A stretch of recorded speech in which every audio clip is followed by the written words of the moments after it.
19/5/2026 बाप दादा मधुबन से मधुर अनमोल महावाक्य है। मीठे बच्चे, हाँ जी बाबा, आत्मा अभिमानी भव, चलते फिरते उठते बैठते यही अभ्यास करते रहो तो तुम्हारी बहुत उन्नति होती रहेगी। प्रश्न, बाप की एक्यूरेट याद किन बच्चों की बुद्धि में रहेगी? उत्तर, जिन बच्चों ने बाप को एक्यूरेट जाना है। कई बच्चे कहते हैं बिंदी को भला याद कैसे करें? भक्ति में तो अखंड ज्योति समझ याद करते आए, अभी बिंदी कहकर मूंझ जाते हैं। इसलिए पहले पहले यह निश्चय हो कि बाप अखंड ज्योति नहीं, वह तो अति सूक्ष्म बिंदु है, तब याद एक्यूरेट रह सकती है। ओम शांति।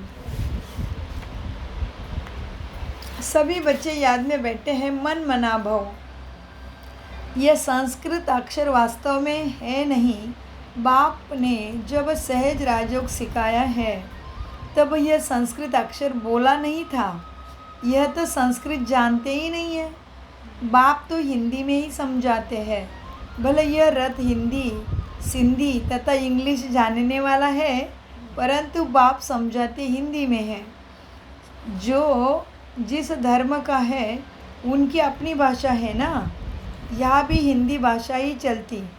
ये भाषा समझना सहज है और संस्कृत और स्कूल में भी वंडरफुल है। ये भाषा भी समझना सहज है और ये स्कूल भी भगवान का वंडरफुल है। इसमें कोई भी कागज़, पेंसिल, पेन आदि की दरकार नहीं रहती, कोई बुक उठा के नहीं आना पड़ता। या तो सिर्फ एक अक्षर याद करना है।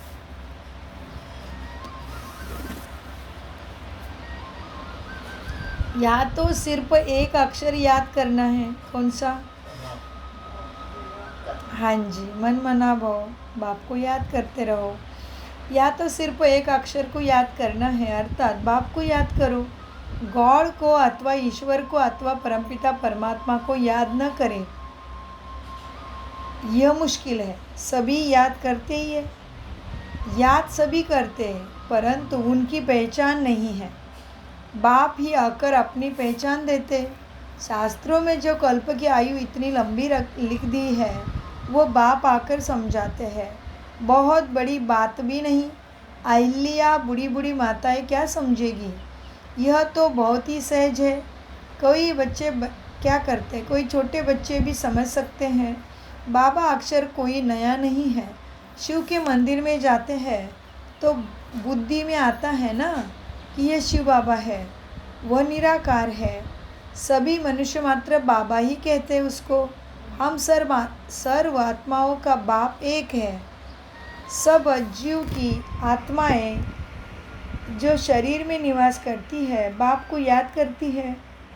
सब धर्म वाले जो भी है सब परमपिता परमात्मा को ज़रूर याद करते हैं। वही है परमधाम में रहने वाला सभी का बाप। हम भी वहाँ के रहने वाले हैं, तो फिर यहाँ क्या कर रहे हैं?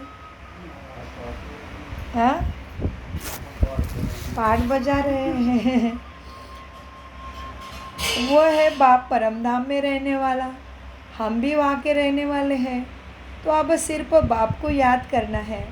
चाहते भी है ना तुम हम पावन बने, बुलाते भी है, हे पतित को पावन बनाने वाले आओ। नई दुनिया पावन थी, अब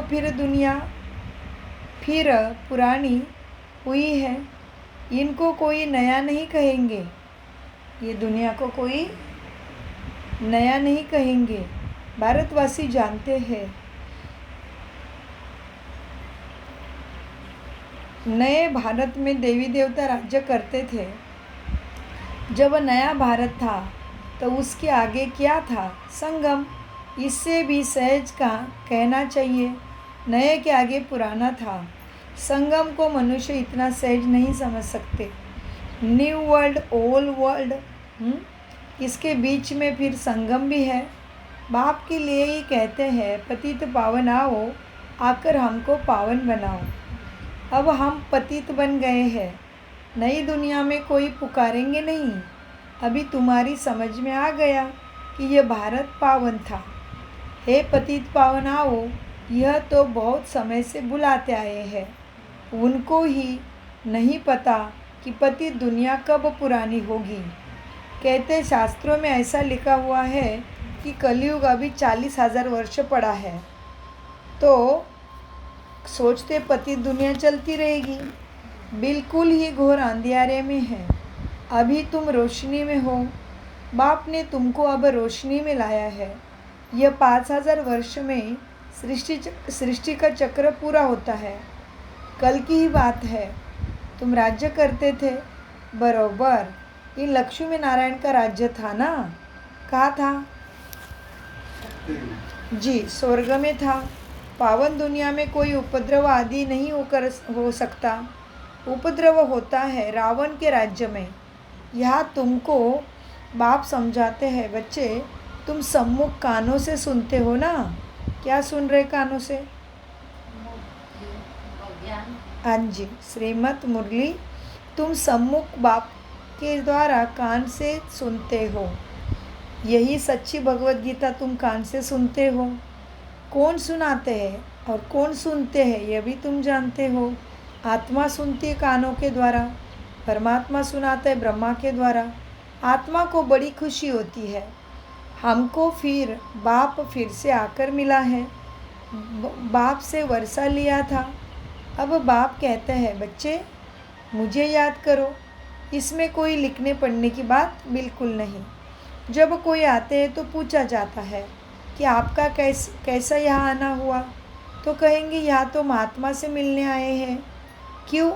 तुमको क्या चाहिए बताओ? कोई भिक्षा चाहिए? सन्यासी भी तो रोटी टुकड़ा सन्यासी हो तो भी तो रोटी टुकड़ा तो चाहिए ना। सन्यासी किसके पास जाते हैं? वह रास्ते में मिलते हैं तो रिलीजियस मनुष्य समझते हैं यह फिर भी पवित्र मनुष्य है, तो इनको भोजन खिलाना अच्छा है। अभी तो पवित्रता नहीं रही है। बिल्कुल ही सभी तमोप्रधान दुनिया में है। इसमें बड़ी गंदगी है। ये दुनिया में बड़ी गंदगी है। इनको भोजन खिलाना अच्छा है ऐसे कोई समझता है? धार्मिक मन का होगा तो। अभी तो पवित्रता भी नहीं रही। बड़ी गंदी दुनिया बन गई। मनुष्य कितना हैरान होते हैं। यहाँ तो हैरान होने की कोई बात नहीं। ज्ञान में बाप कहते लिखने करने की कोई बात नहीं है। यह पॉइंट्स आदि भी लिखते हैं धारण करने के लिए। जैसे डॉक्टर लोगों के पास भी कोई कितनी दवाई होती है ना, इतनी सब दवाई याद रहती है। बैरिस्टर की बुद्धि में कितनी लॉ की बातें याद आ रहती है। तुमको याद क्या करना है? एक बात है, सो भी बड़ी सहज है। तुम कहते हो कि एक शिव बाबा को याद करो। वह कहते हैं शिव बाबा कैसे आएगा? यह भी तुम्हारे सिवाय और किसी को भी नहीं पता कि ईश्वर कहाँ है। वह तो कहेंगे नाम रूप से न्यारा है। फिर कह देते वो भगवान सर्वव्यापी है। रात दिन का फर्क हो जाता है दोनों अक्षरों में। नाम रूप से न्यारा तो कोई चीज़ होती ही नहीं, सबका नाम है ना। फिर कह देते कुत्ते बिल्ली सब में परमात्मा है। अब दोनों एक दो के अपोजिट बातें हो गई। एक तो कहा सर्वत्र है, फिर कुत्ते बिल्ली में है, फिर पतित पावन आओ। अभी इधर है तो बुलाते क्यों हो? हाँ, तो जो भी बोलते क्या हो रहा है? सब कुछ विरोधाभासी है, समानता तो है ही नहीं। एक दो के अपोजिट ही बातें हो गई। तो बाप अपना परिचय दे कहते हैं, बच्चे मुझे बाप को याद करो, मैं अभी आया हूँ। गाया भी जाता है ना सहज राजयोग। बाबा कहते हैं योग का अक्षर निकाल दो, याद कहो। याद आसान है, याद करो। जैसे देखो छोटा बच्चा माँ बाप को देखने से ही झट क्या करता है? माँ बाप के गले लग जाता है। पहले सोच करेगा क्या कि हमारे माँ है कि नहीं? माँ देखते ही गले लगेगा। इसमें सोचने करने की बात ही नहीं। तुम्हें भी सिर पर शिव बाबा को याद करना है। भक्ति मार्ग में भी तुम शिव पर फूल चढ़ाते आए हो। सोमनाथ का मंदिर कितना भारी बनाया हुआ है। हाँ, इसका सोमनाथ का। अब देखो सोमनाथ का मंदिर कितना भारी बनाया हुआ है, जो बाद में मोहम्मद गजनवी ने आकर 17 बारी लूटा। सोमनाथ का मंदिर भारत में नामी ग्रामी है। सबसे पहले तो शिव की पूजा होनी चाहिए। बच्चों को यह सब नॉलेज अभी बुद्धि में आई है। भले पूजा आदि करते आए हो, परंतु तुमको यह पता ही नहीं था कि यह जड़ चित्र है। ज़रूर चैतन्य में भी देवी देवता इधर आए होंगे, यह तुम्हें पता नहीं था। तभी तो वर्ष वर्ष शिव जयंती भी मनाते हैं। यह भी कहते हैं शिव परमपिता निराकार है। ब्रह्मा भी कहता है कि शिव परमपिता निराकार है। आत्मा जानती है, हम भी आत्मा, शरीर नहीं है तो केवल आत्मा निराकार ही है। अभी तुम आत्मा अभिमानी बनते हो, बहुत सहज है। वह तो हमारा बाबा है, ज्ञान का सागर, सुख का सागर, पतित पावन वही बाबा। उनकी बहुत महिमा है।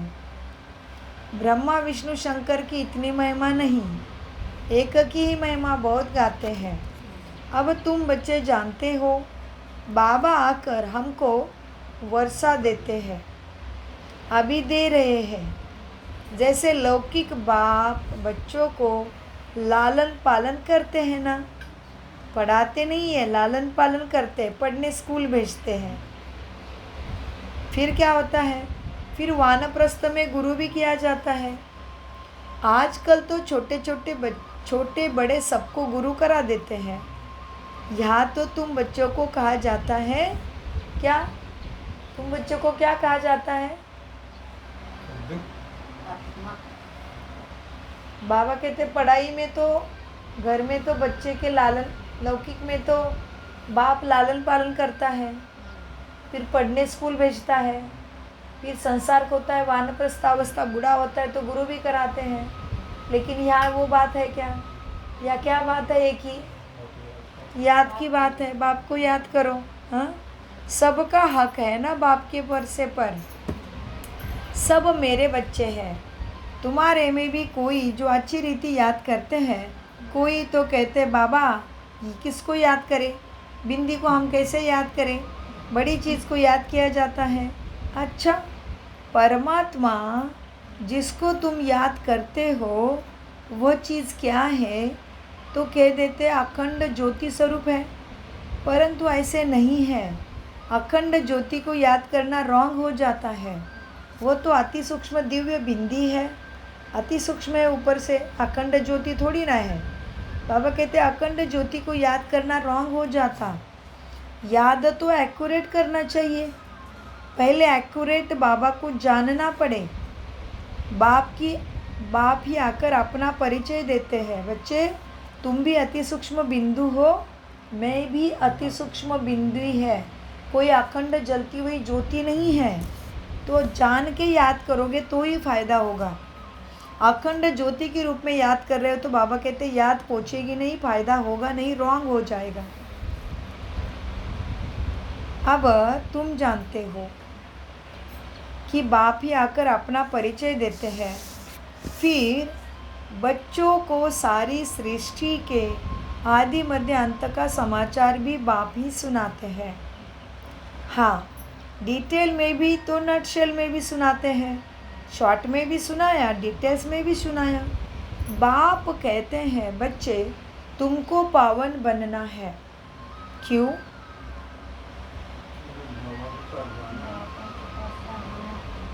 पतित को तो दुख ही मिलेंगे, स्वर्ग पर थोड़ी मिलेगा। हाँ जी, बाप कहते तुमको पावन बनना ही है, उसके लिए एक ही उपाय है, मुझे याद करो। मुझे कहते ही है पतित पावन। अब आत्मा को पावन बनना है। आत्मा ही कहती हम पतित बन गए हैं, हम पावन थे अब पतित है, सब तमो प्रधान बन गए हैं। हर एक चीज़ पहले सत्व प्रधान फिर तमो प्रधान होती है। आत्मा खुद कहती है मैं पतित बनी हूँ, मुझे पावन बनाओ। शांति धाम में पतित होते नहीं, यहाँ पतित है तो दुखी है, जब पावन थे तो सुखी थे। तो आत्मा ही कहती है हमको पावन बनाओ, तो हम दुख से छूट जाएंगे। तुम समझते हो आत्मा ही सब कुछ करती है, आत्मा ही जज बैरिस्टर आदि बनती है। आत्मा ही कहती है मैं राजा हूँ आत्मा ही क्या कहती है, मैं फलाना हूँ, राजा हूँ। नींद आ रही तो कान को खींचो थोड़ा। आत्मा ही कहती है मैं राजा हूँ, मैं फलाना हूँ, अभी ये शरीर छोड़ दूसरा लेना है। इसको कहा जाता है आत्माभिमानी। आत्माभिमानी की दूसरी परिभाषा दी आज बाबा ने, एक शरीर छोड़ दूसरा लेना है, ये सुनते रहना, समझते रहना, इसको कहते हैं आत्माभिमानी। तो शरीर छूटने से डरना नहीं है, शरीर के अंदर मोह रखना नहीं है, मेरा भी और दूसरे के शरीर में भी नहीं रख सकते। तो बाबा कहते बच्चे क्या है, तुम समझते हो आत्मा ही सब कुछ करती है। हाँ, तो अभी ये शरीर छोड़ दूसरा लेना है, इसी को कहा जाता है आत्माभिमानी। हाँ जी, अभी यह शरीर छोड़ दूसरा लेना है ना, इसको कहा जाता है आत्माभिमानी।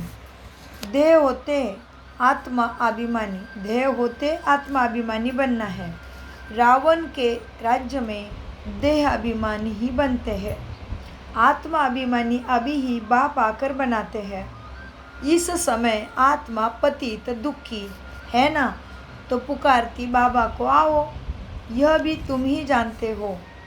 ड्रामा प्लान अनुसार पतित से पावन, पावन से पतित बनते तुम आए हो। चक्र फिरता ही रहता है। अभी तुम्हारी बुद्धि में बैठा है कि हमारे 84 जन्म पूरे हुए हैं। अभी यह बात भूलो नहीं। क्या नहीं भूलना है आज? 84 जन्म पूरे हुए हैं, ये बात को नहीं भूलना है। और स्वदर्शन चक्रधारी हो रहो, स्वदर्शन चक्रधारी हो रहो। फिर उठते बैठते चलते फिरते बुद्धि में क्या आना चाहिए? नॉलेज टपकता रहे। उठते बैठते चलते फिरते बुद्धि में हमको सारी नॉलेज याद रखनी है। तुम समझते हो बेहद के बाबा से हमको बेहद का वर्षा अभी मिल रहा है, और तुम समझते हो बेहद के बाप से हम बेहद का वर्षा ले रहे हैं। बाप बच्चों को समझाते, बच्चे तुमको एक बाप को ही याद करना है, बाप को याद करना और रोटी टुक्कड़ खाना, बस। ऐसे नहीं दिन भर क्या बनाऊँ क्या खाऊँ, क्या बनाऊँ क्या खाऊँ, क्या करूँ दिन भर, नहीं तो क्या हो जाएगा? रात गवाई सो के, दिन गवाए खाए के। तो बाप को याद करना है, रोटी टुक्कड़ जैसे मिले खाना है, ज़्यादा ये खाऊँ वो खाऊँ नहीं, बस मीठे मीठे से खिला दे। बच्चों को बाप घड़ी घड़ी कहते हैं, बच्चे पेट के लिए सिर्फ 2 टुकड़ा खाना चाहिए, रोटी टुकड़ा मिल गया हो गया, खाना खाऊँ नहीं करा, म्याऊं म्याऊं नहीं करना है। हाँ, क्या खाऊँ कैसे खाऊँ, ये खाऊँ वो खाऊँ नहीं, मीठे मीठे से खिला दे बच्चों को। बाप घड़ी घड़ी कहते हैं बच्चे पेट के लिए सिर्फ रोटी टुकड़ा खाना है, पेट कोई जास्ती नहीं मांगता। 1 पाव आटे का खाता है बस, रोटी दाल रोटी मिल गई बस हो गया। 10 रुपये में भी पेट भरता है, तो 10,000 में भी पेट पालते हैं। गरीब लोग खाते भी क्या है, फिर भी कितने हट्टे कट्टे रहते हैं। ये खाऊँ करोगे तो बीमार पड़ते हो। अलग अलग अनाज खा के, जो ज़्यादा क्या क्या खाता है अलग प्रकार का अनाज बीमार है। गरीब लोग एक ही से थोड़ा सा अनाज खाते बेचारे, ज़्यादा प्रकार का नहीं खाते, तो हट्टे कट्टे रहते हैं। भिन्न भिन्न चीज़ें मनुष्य खाते हैं और अपने को ही बीमार कर देते हैं। डॉक्टर लोग भी कहते हैं ना, फिर एक ही प्रकार का अनाज खाओ, बीमार बुखार आ गया तो दाल चावल खाओ बस। डॉक्टर लोग भी कहते हैं एक प्रकार का अन्न खाना है, चाहो हाँ तो बीमारी नहीं होंगे। तो बाप भी समझाते हैं, रोटी टुक्कड़ खाओ, बाप को याद करो, जो मिले उसमें खुश रहो। दाल रोटी जैसे और कोई चीज़ होती नहीं है, ताकत है उसमें। जास्ती लालच भी नहीं करनी चाहिए खाने पीने की। सन्यासी लोग क्या करते हैं, देखो घर बार छोड़ दिया, जंगल में भगवान की खोज में निकल गए, घर बार छोड़ जंगल में चले जाते हैं, तत्वों को परमात्मा समझ याद करते हैं। हाँ, तो उन्होंने खाने पीने का चिंता किया क्या? समझते हैं। क्या समझते हैं फिर? उनकी क्या इच्छा है? एक तो तत्वों को देख के भगवान समझ लेते हैं, ऊपर से इच्छा क्या है? ब्रह्म में लीन होने जाने की। सब कुछ जो भी चाहते गलत ही चाहे, फिर भी इतने धारणा कितनी कड़ी है उनकी। खाने पीने का सोचा है क्या? घर बार छोड़ दिया।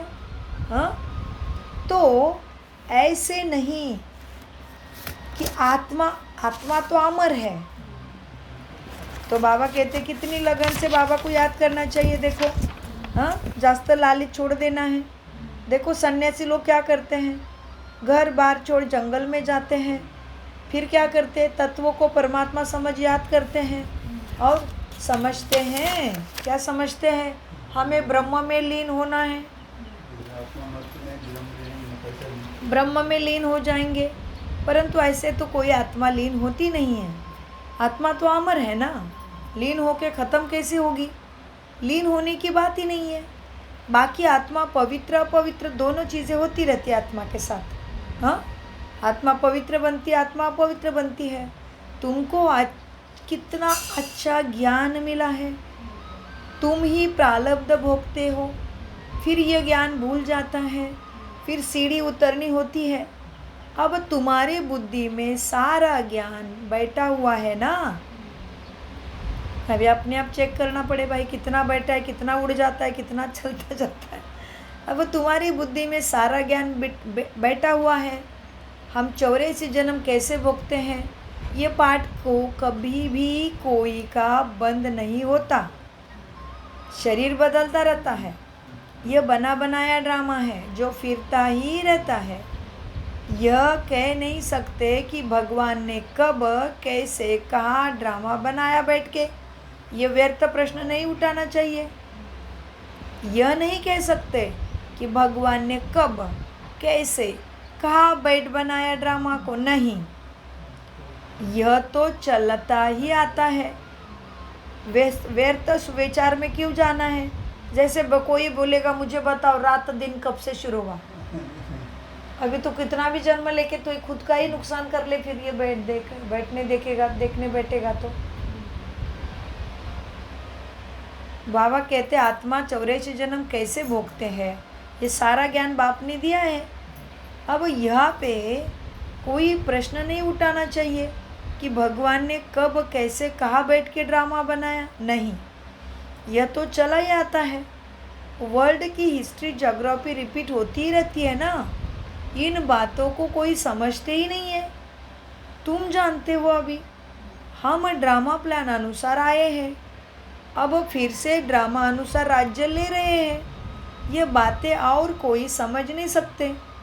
पूछा जाता है ड्रामा सर्वशक्तिमान है व ईश्वर सर्वशक्तिमान है?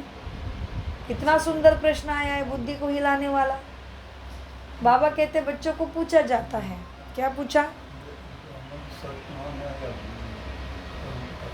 तो कौन होगा अभी सर्वशक्तिमान, बताओ। बाबा कहते हैं जी, पूछा जाता है ड्रामा सर्वशक्तिमान है व ईश्वर सर्वशक्तिमान है?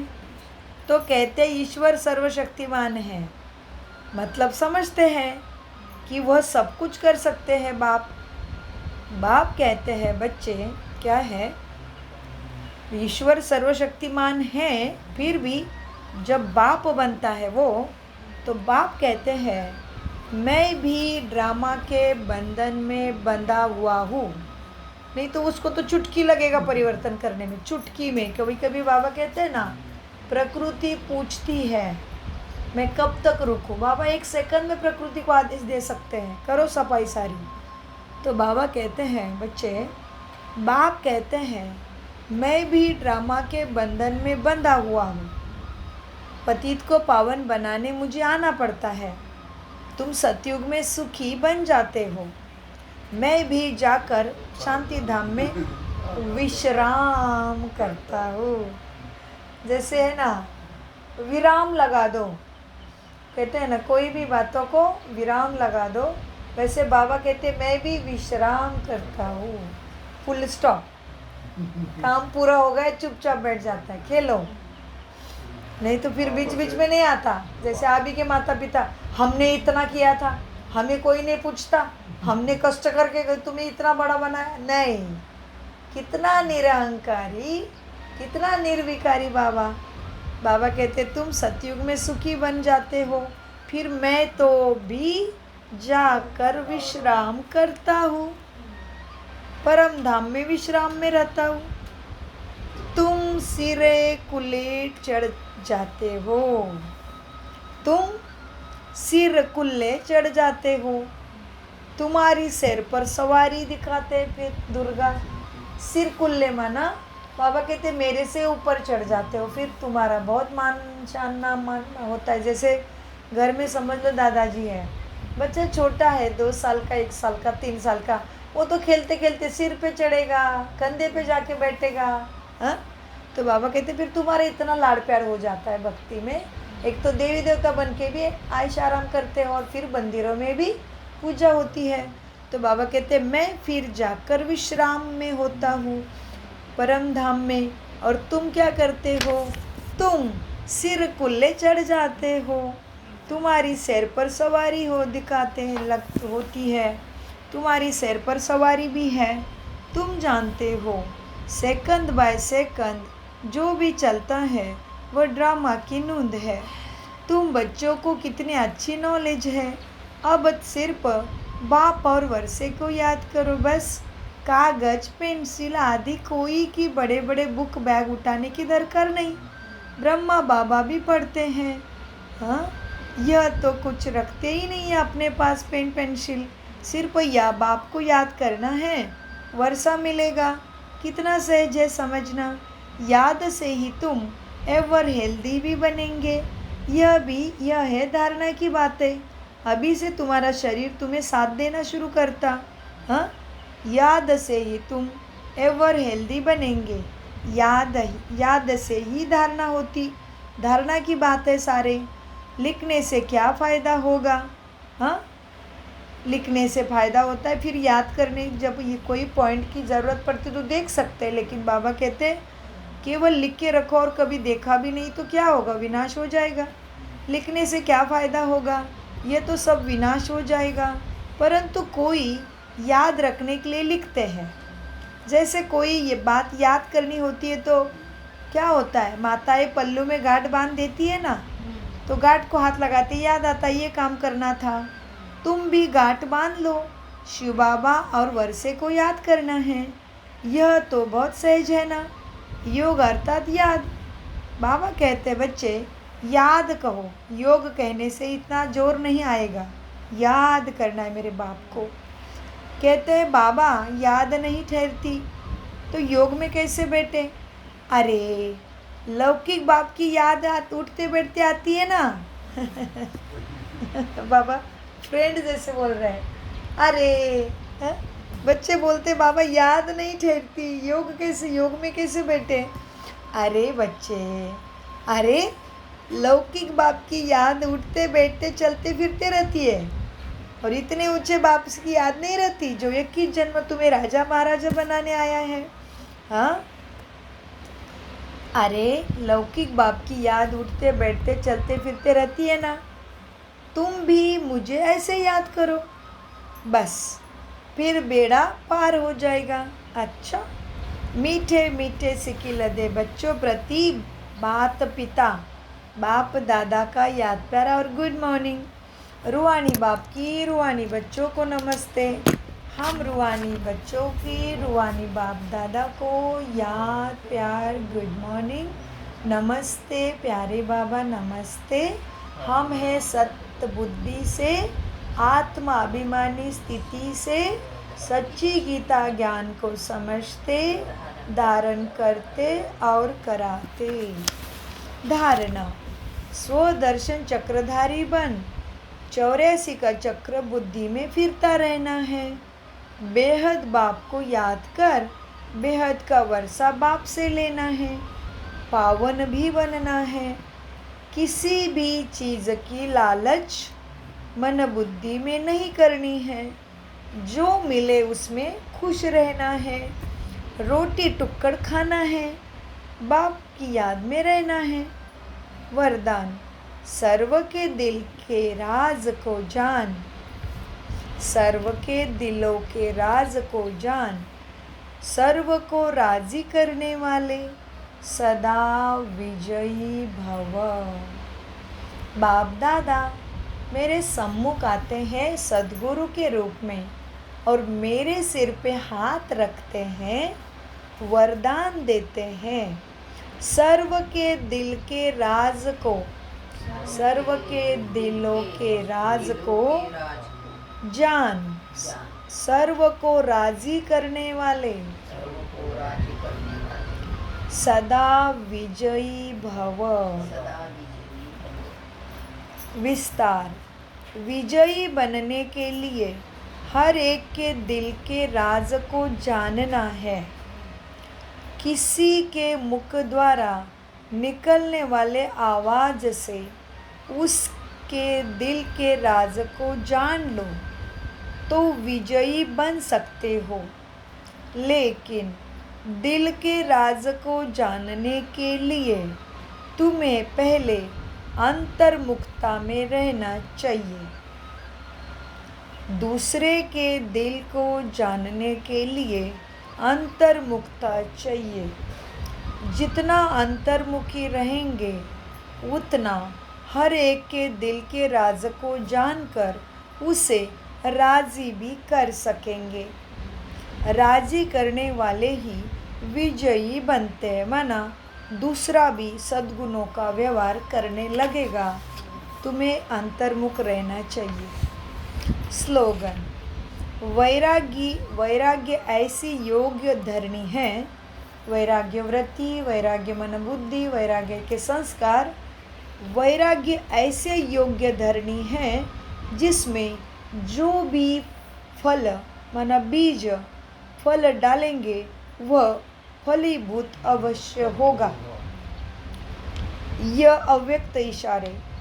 सदा अचल अडोल एकरस स्थिति का अनुभव करो। सदा उमंग उत्साह में एक रस रहने के लिए जो भी संबंध में आते हैं, चाहे स्टूडेंट, चाहे सभी साथी सभी को संतुष्ट करने की उत्कंठा हो। जो भी तुम्हारे साथी सगे हैं, चाहे तुम्हारे स्टूडेंट हैं, सभी को संतुष्ट करने की उत्कंठा अंदर हो। जिसको भी देखो उसमें हर समय गुण उठाते रहो। सर्व के गुणों का बल मिलने से सदा के लिए उत्साह में और एक रस भी तुम रहेंगे और गुणग्राही भी बनो। दूसरे के दुर्गुण नहीं, अवगुण नहीं, गुण देखो। गुणग्राही बनो। अवगुणों को देखते हुए भी अवगुण नहीं देखो। ओम शांति, ओम शांति, ओम शांति। मीठे प्यारे बाप दादा का अनगिनत पदम गुना शुक्रिया शुक्रिया शुक्रिया। कम बोलो, मीठा बोलो, धीरे बोलो, सोच समझ कर बोलो। शुक्रिया। बाबा सदा याद है, बाबा सदा का साथी है। मेरे तो एक शिव बाबा, दूसरा न कोई।